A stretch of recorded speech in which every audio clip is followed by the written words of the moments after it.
Thank you so much for joining us for the second installment of our webinar series entitled Learning from Liaisons, Evictions, ARP Strategies, and more. I am Alian Anderson, and I am the Policy and Outreach Associate for Schoolhouse Connection, and I'm pleased to be co-hosting with the lovely Executive Director of Schoolhouse, Ms. Barbara Duffield. And we also have two special guests today joining us live all the way from Richmond, Virginia, Erica Schmally and Lauren Boswell, who I'm pleased to introduce to you all. And before I turn it to Erica and Lauren to get into all of the great stuff that they're going to share with us today, I just want to get into a couple of housekeeping things for everyone. Just to let you know that Erica and Lauren were wonderful enough to provide everyone with handouts that you will find in the handouts pane in GoToWebinar, and they will also be sent out to everyone after the webinar is done, so you'll be able to access that as well as follow along during the presentation as well. And of course, if you have any questions, feel free to drop them in the Q&A panel and we will get to them towards the end of the presentation, which won't be too long, but will be jam-packed of great ideas and great strategies. So without further ado, I will turn it to Erica and Lauren. Thank you so much. Thank you so much to Schoolhouse Connections for inviting us to share a little bit about the work happening in Richmond, Virginia. Just so y'all know that we're learning along with everyone. So we'll be sharing a little bit about the work that we're doing in Richmond for about 20 minutes, and then we'd love plenty of time for questions, ideas, conversation at the end. Because again, we're learning along with all the liaisons across the country. So I am Erica Schmally. I am the McKinney-Vento liaison for Richmond Public Schools. And I also manage the Center for Families in Transition within Richmond Public Schools, which we'll specifically talk a little bit more about later. But we are serving families experiencing housing instability and homelessness within Richmond Public Schools. And I'm going to turn it over to Lauren to introduce herself, and I'm also going to share my screen. So Lauren, do you want to introduce yourself? Yes, thank you so much, Erica, and thank you all for being here. My name is Lauren Boswell, and I am at Richmond Public Schools as a family and student support specialist working with Erica in our CFIT office. We are going to talk with you all a little bit today about Richmond and the work that we are doing there.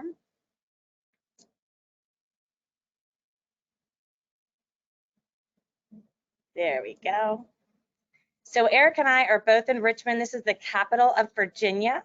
Our estimated population back in 2019 was around 230,000, and it's still about there today. Richmond, this slide right here is talking a little bit about our eviction rates in Richmond. So you will see Richmond is the dark burnt orange color. It far surpasses the eviction rate for the whole state of Virginia, as well as the United States. So we are a city, one of the cities with the highest eviction rates in the United States. Richmond Public Schools is home to 25,000 students across 45 schools. As you can tell by the graphics below, more than half of our students are identified as economically disadvantaged. And then we also have the breakdown of the racial groups in our school. So the majority of the students we serve are identify as Black, 21% as white, and 19% as Hispanic or Latino. Within Richmond Public Schools in the 18-19 school year, we had 1,189 students experiencing homelessness. As you all know, homelessness and experiencing homelessness looks different for every family. So in Richmond Public Schools, 78% of our students are doubled up or living with another family in a household. 18% are in a motel home, 7% in a shelter, and then 1% on the car or on the street. As I know you all know, experiencing homelessness goes right hand in hand with chronic absenteeism, and that's something we see here in Richmond. Across our school district, 15% of our students were chronically absent in the 18-19 school year. 35% of our homeless students, our students experiencing homelessness, were chronically absent. So this is something that we are constantly thinking about. As Erica always says, Richmond Public Schools thinks of housing as an educational strategy. And this is one of the reasons why our eviction rate, as well as our students that are experiencing homelessness, are not making it to the classroom every day and are chronically absent.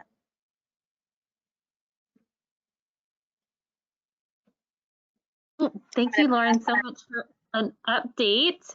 Hold on, let me go back. There we go. So from the information that Lauren was sharing, that is why we ended up launching the Center for Families in Transition, or CFIT, last school year. So we launched this new center within Richmond Public Schools during the pandemic. And it houses our McKinney-Vento team. And so the CFIT office is myself, Lauren, and 2 other staff people who all work to support families experiencing homelessness and housing instability. Lauren specifically works on our housing programs, as well as works with our high school students experiencing homelessness. We have a team member, Saray, who works with, is our resource navigator. She manages our resource room, our grocery delivery services, as well as being that first point of contact for families, doing eligibility screenings, talking to families about their situation and making referrals. And then we have Lomax on our team, who is our office associate, so who is the person who is most likely to answer the phone when you're calling, doing data entry, making sure students are identified in our student database, as well as doing purchasing for our office to make sure we have supplies and support we need for families. So we're a team of 4. Just think some of that context can be helpful as you're thinking about your team and the work you're doing. We also utilize social work interns within our office. This year we have 3 social work interns that work with us for part of the week. And we very much appreciate their support. And so the Center for Families in Transition supports McKinney-Vento, right? So we're making sure that students have access to being able to enroll in school and attend school on a regular basis. And we are also, though we try to expand past that, in that we have developed sort of a large resource offering for families within Richmond Public Schools that may not identify as experiencing homelessness, but may need some additional supports. And so we do, since the pandemic started, we manage a clothing closet, school supplies, grocery items, basic needs items, and like toiletry items. And we do deliveries once a week to families. We use volunteers to support our delivery program to get resources and groceries out to families. And that's something we're continuing this school year as well. The other piece of our program is really looking at housing. And so we really our role is, we see our role as, we know we're an education system, right? So our role is not necessarily to provide housing, but within CFIT, we're really trying to build a network of housing partnerships so that we can provide really great connections for families to the resources that they need. And like Lauren said, we know that educational stability and school stability go hand in hand, right? If you are highly mobile and moving around, it makes it really, really hard to come to school. And so we're really trying to, we've been really working to build our partnerships on the housing side. I'm going to talk a little bit more about that work today. And so one thing that we look at is that we always like to make sure that folks realize, like you guys know, there is a continuum, right, of housing issues.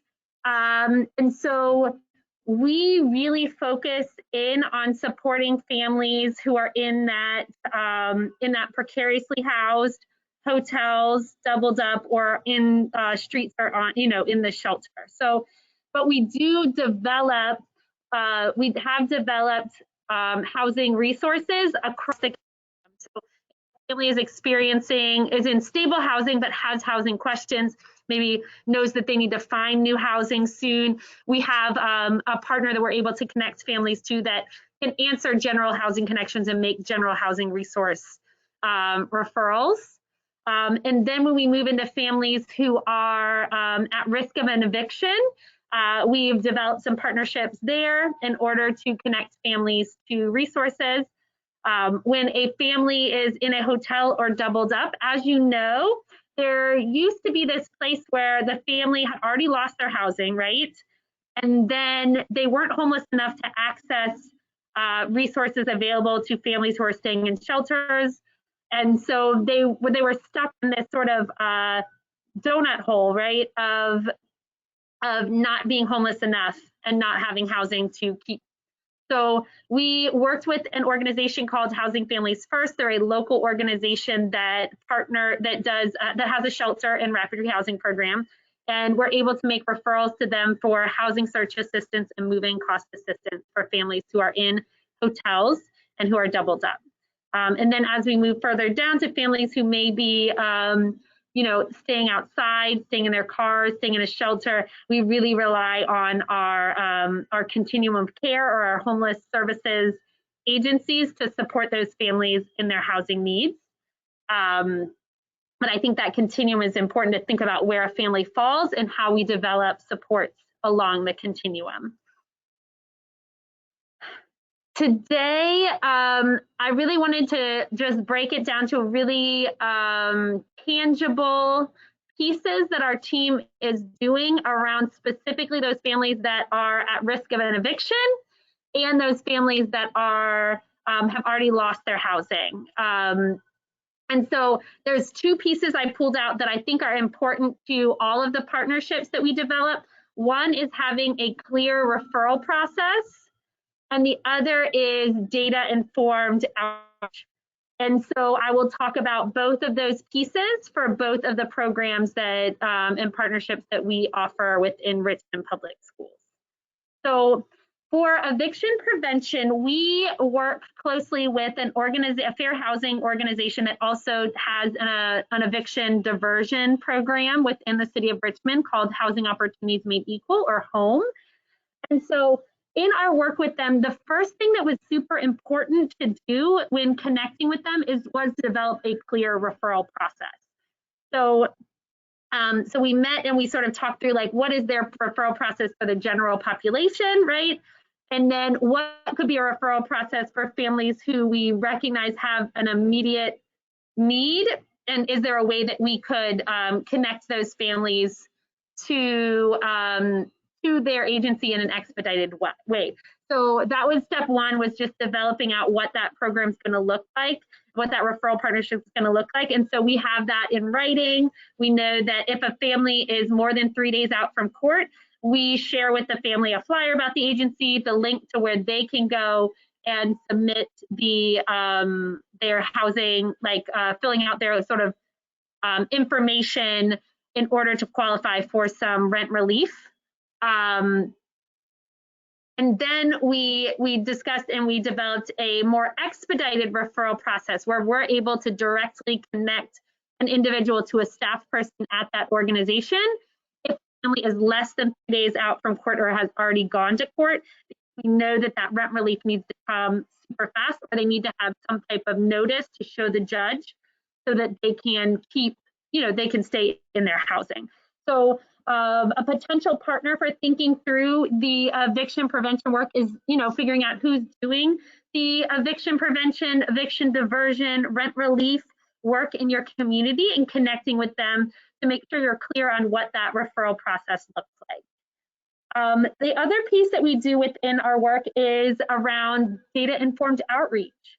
And so this summer, I was able to connect with our local college. VCU has has a, what do they call it? The RVA Eviction Lab. So within the college, there is a, a small team that is looking at evictions and eviction data for the city of Richmond. And so I think a potential partner for this in your community maybe is there a local college, that maybe is able to collect data on these types of things. So the partnership that the RVA Eviction Lab was able to share with me data on communities that are high eviction neighborhoods.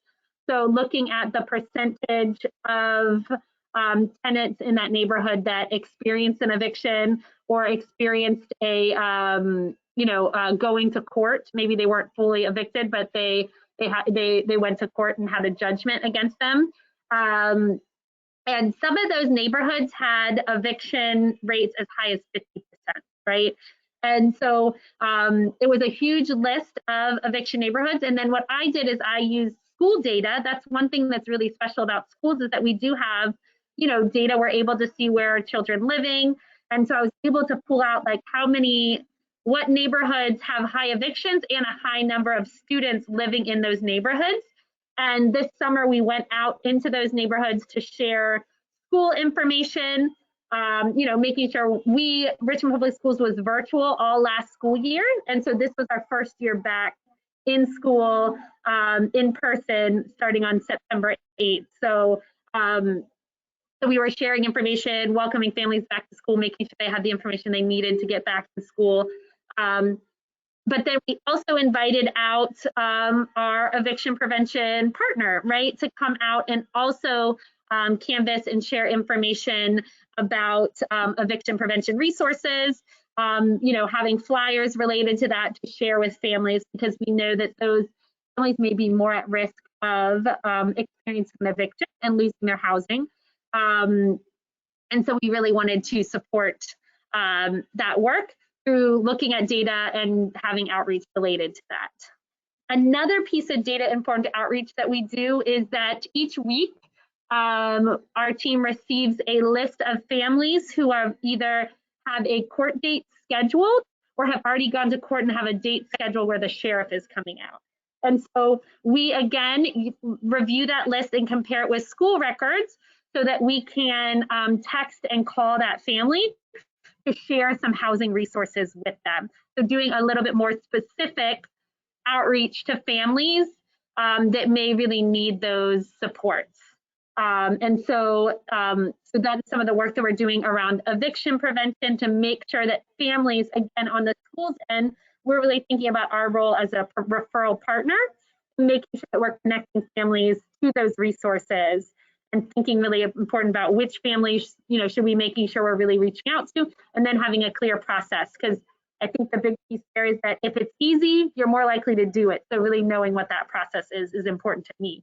The other program that I wanted to share about is our housing assistance program. So I mentioned that we have a partnership with Housing Families First, a local nonprofit that has a shelter and rapid rehousing program. Last 2 Marches ago, so March of 2019, we were awarded a grant from a local foundation of $500,000 over 3 years to be able to provide housing search assistance and moving cost assistance for families who are staying in hotels or staying with friends and families. And then a couple days later, our school closed in person and did not open back up for in-person learning for another 18 months.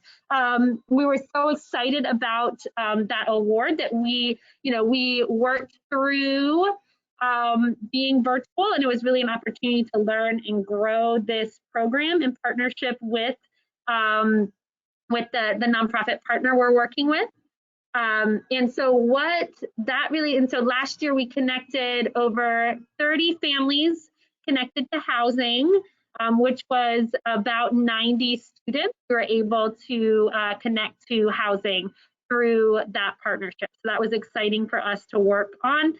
and that partnership will continue this year and next year, and we believe it will continue on into the future. So some pieces that we found really helpful in this work, again, going back to that idea of a clear referral process and then data-informed outreach. So in our referrals to the housing assistance work, one thing we really look at is how do we develop a tiered model of support. So I mentioned that in any given year, we're serving, up to 500 families, right? And last year we were able to connect 30 to that housing search assistance, right? So there's a big gap between the families who will actually get connected to that program, the families who need housing support. And so we really look at what is our tiered model. And so up at the top is that connection to Housing Families First. But below that, we're able to connect families to the moving cost assistance if they find housing on their own. So encouraging families to search for their own housing, and that we can make a connection to moving costs, even if they didn't do the housing search through the agency. So that gives us a little bit more room for families to do some of the work on their own and then make connections. And then we have below that is how we're able to support all families with just some basic housing search assistance. So we do, we have just some, housing resources that we'll share with families.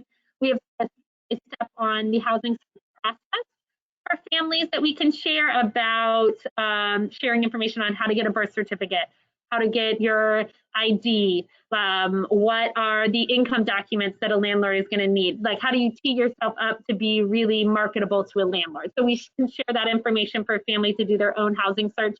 We also, in partnership with the organization, have a weekly housing search club that families can join, and that's an opportunity for families to be able to talk with a housing counselor and talk with their peers about how their housing search process is going and get advice from each other. So that's sort of some of the pieces we look at in our tiered model, and just making sure we're able to, even if we can't connect all families formally to that program, what are some other ways we can support families in housing?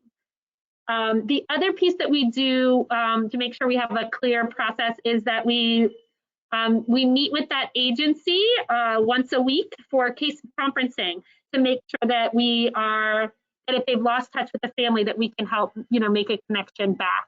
That if they have any updates about the family shared any information related to school, we can make connections. If the families reach out to us anything about housing, that we're sharing information so that we can really support that family and not lose a family while they're working through their housing search and finding housing of their own. And so some important things to think about that in that referral process is making sure that you have set up a information sharing, so an ROI. So we do have families sign a release of information so that we're able to share information across about the families, so that we're able to better support their housing search process. The other piece that I talked a little bit about was the piece on data-informed outreach. And so what that looks like for our housing assistance partnership is that we prioritize families for needs, for the assistance based on their educational needs. So as I mentioned, we're not able to serve all families, but we use the data that we have within our education system to identify families who would most benefit from the resource educationally, and who would be least likely to find housing on their own. So what that could look like within ours is that since we have that data on our families are much more likely to be chronically absent, we use chronic absenteeism data, and so the families that we connect to the resource have at least one student that have experienced were chronically absent in the last school year. We also look at history of homelessness with a goal of connecting families who have experienced homelessness longer to the resource. And then last, looking at number of children, connecting larger families so that it can benefit more children in through permanent housing. And some potential partners to think about if you're thinking about building out your housing assistance some housing assistance work.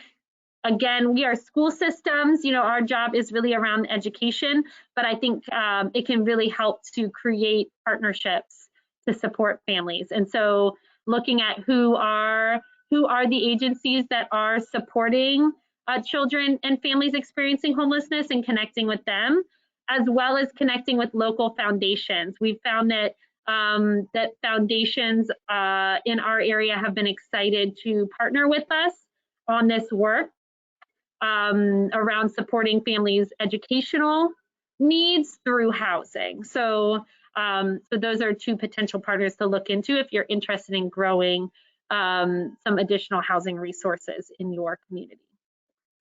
With that, those are the big pieces that I wanted to make sure that we shared with everyone. So I want to just turn it over now. I'll stop sharing my screen and turn it over for additional questions. Plenty of time for questions, comments, ideas from everyone. There's one big question we want to get to, which of course is what your plans are for using ARP, Homeless Children and Youth Act funds to address some of these issues and larger issues. But before we do that, we have a couple that are really connected, and as I thought they would be, to your work with the eviction court. So I'm going to wrap 3 questions up into one. One is, how did you facilitate getting the lists from the eviction courts? The other one is, does the eviction court docket list share with you which units have school-age children? And then the third related question is there any confidentiality concerns for getting eviction court information and reaching out to those families who are connected with the school? So a 3-parter. Yeah, so those are great questions. So we received a great place to go for the eviction data would probably be, if you're looking for, would be the sheriff's office, or if you have a local legal aid office. We receive the data from one set of data comes from the sheriff's office, one set of data comes from legal aid, and we get it from that eviction prevention provider that is working with families, because there's a lot of rent relief money out there right now that is not being spent, right?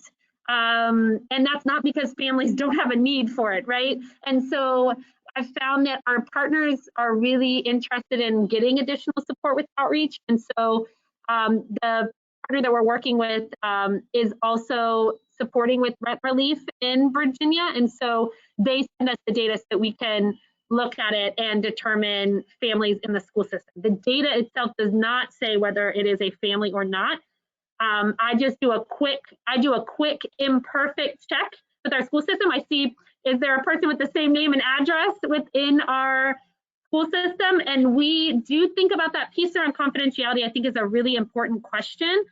We don't want to approach a family and say, hey, we just looked you up and found out this information. So we do a little bit more of a softball of, hey, we're reaching out to families who may need some housing supports. We wanted to share some housing resources with you. And then we have just a soft text that we send to families as well, just like, hey, in case you're in need of housing resources, here are some resources, here's a resource you can reach out to, give us a call if you have any questions. So we do approach it lighter, because I do think that although the data is public record, right, I think it is important that we think about how are we, like, what does that look like to families? And we are a school system, right? Again, so what I think asking yourself that question about the appropriateness in your school system, what would that look like for families? Would that be scary for the school system to be reaching out to them in that way? How do you do it in a way that is super friendly?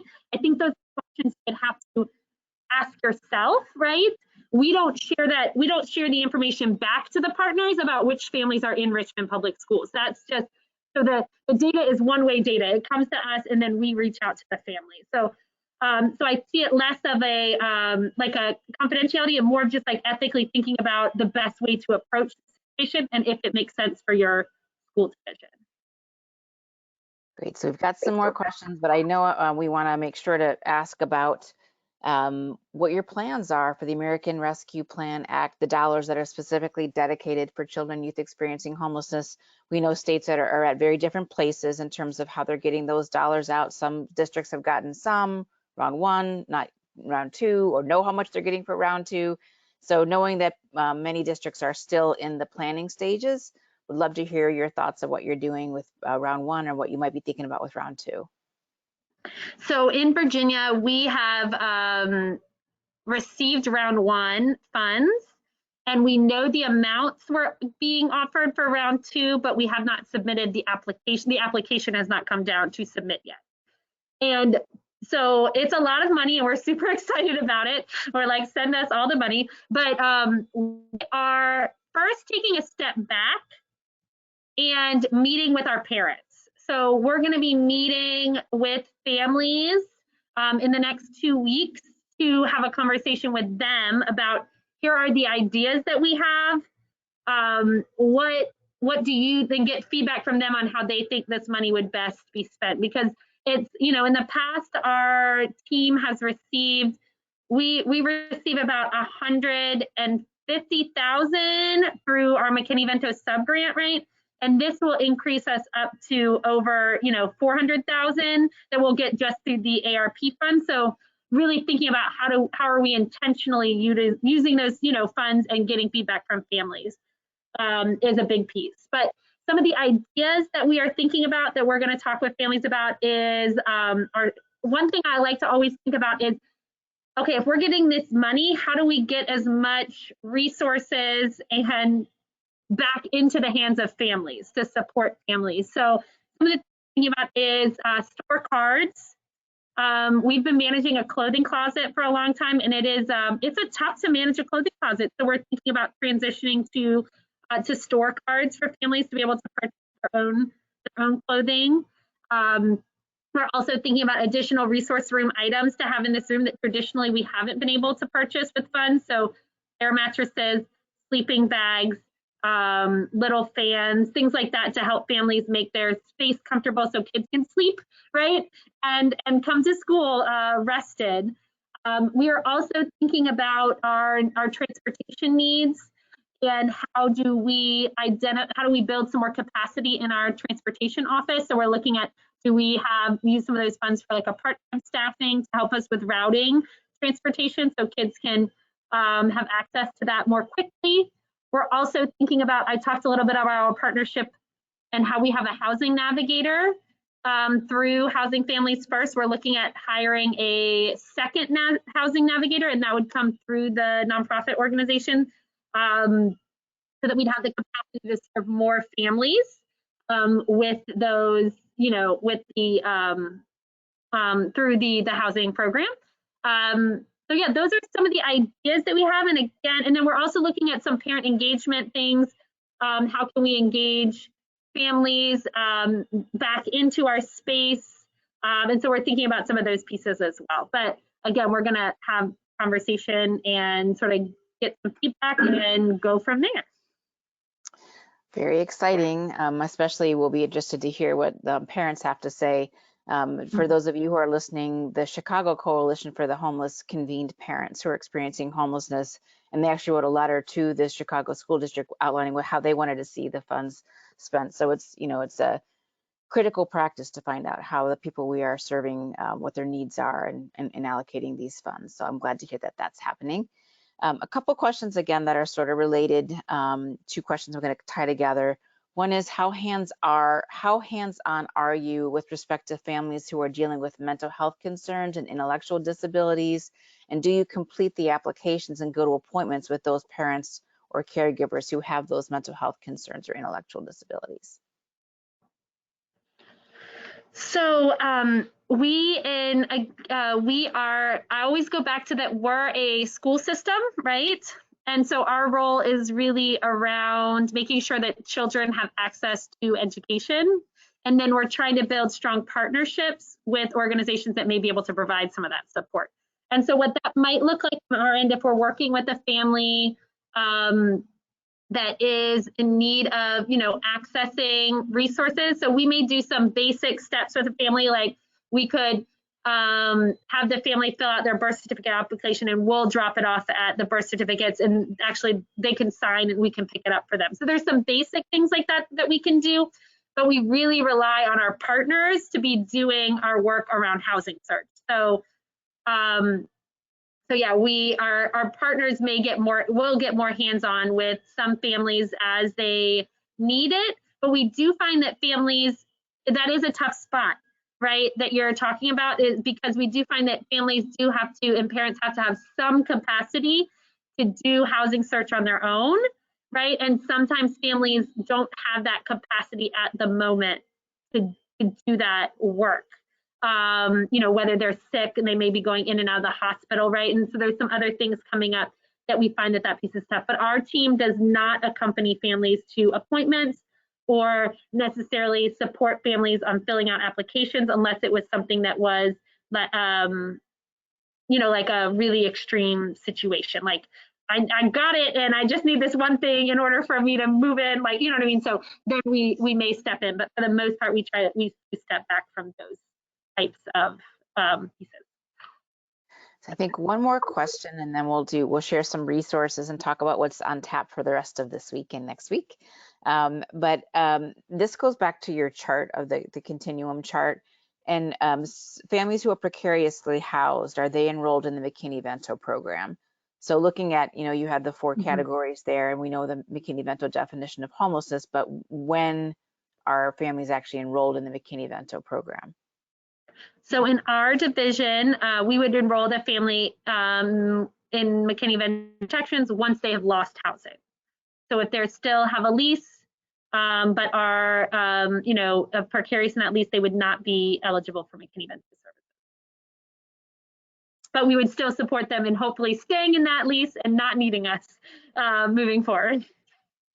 Erica, I have one question. I remember when we spoke with you a few weeks ago, you mentioned like after having the navigator for a while now with the funds that you were with the previous funds, that you have some lessons learned. So I was wondering if you could share some of those lessons that you may have learned from having that position thus far, because I know that there are quite a few liaisons who've been considering hiring on navigators with their ARP funds.